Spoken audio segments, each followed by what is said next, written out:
I loved you until I had to let you go. I loved you in the quiet ways first. In the way I memorized the sound of your footsteps on the stairs, the way I could tell your mood by how softly you closed the door.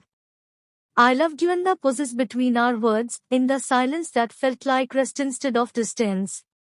Loving you felt like learning a language no one else spoke. And for a long time, I was fluent. We met when neither of us was looking to be found. You were still healing from a past you never talked about. And I was pretending I didn't have cracks of my own. You smiled like you didn't want to scare happiness away, and I laughed louder than I felt. Just to prove I was fine. Somehow we fit. Not perfectly but honestly. And that was enough. At first, loving you was easy. It lived in coffee cups left on the counter, in late-night conversations that wandered without needing a destination. It lived in the way you reached for my hand without thinking. Like it belonged there. I told myself this was what safety felt like. But love changes when time gets involved. Slowly. I noticed the way you flinched when I asked about the future. The way your eyes drifted away when I spoke about dreams that included the word we. You loved me. I knew you did, but there were places in you that were closed, doors locked so tightly one you didn't have the key. I tried to be patient. I told myself love meant understanding, meant waiting. I softened my needs so they wouldn't sound like demands. I learned how to swallow questions before they reached my mouth. I became skilled at pretending I didn't notice the growing distance between us.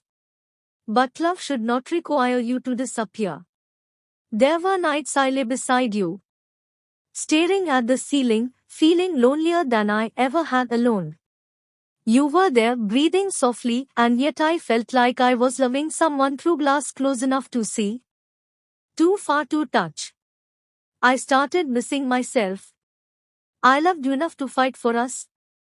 I loved you enough to bend. I loved you enough to stay longer than I should have. And still, there came a moment when love alone stopped being enough. It happened quietly. No shouting. No dramatic goodbye. Just a single evening where I realized I was exhausted not from loving you, but from trying to be loved back in the way I needed. You listened as I spoke, nodded in the right places, promised things would change. And maybe you meant it. But I saw it then, change would cost you something you weren't ready to give. I went home that night and cried for the version of us that could have been. For the future I had imagined and slowly grieved in advance. I cried because loving you felt like holding on to a beautiful glass sculpture while my hands bled and I didn't know how to put it down without breaking something. The next time I saw you, I told you the truth. I told you I loved you. I told you I always would, in some quiet corner of my heart. And then I told you I had to let you go. Not because I stopped loving you, but because I finally started loving myself enough to stop asking for half measures. You looked shocked. Hurt. Maybe one betrayed. I don't blame you. From your perspective, love meant staying. From mine, love had begun to mean leaving. Letting you go was the hardest thing I've ever done. I missed you in the mornings, in the evenings, in all the ordinary moments we used to share. I reached for my phone more times than I can count, stopped myself just as often. Some days, the absence felt heavier than the relationship ever did. But slowly, so slowly, I began to breathe again. I remembered who I was before I started shrinking.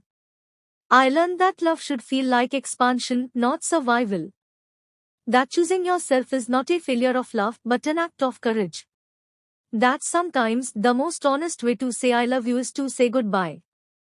I don't regret loving you. I never will. You taught me what tenderness looks like and what boundaries must protect.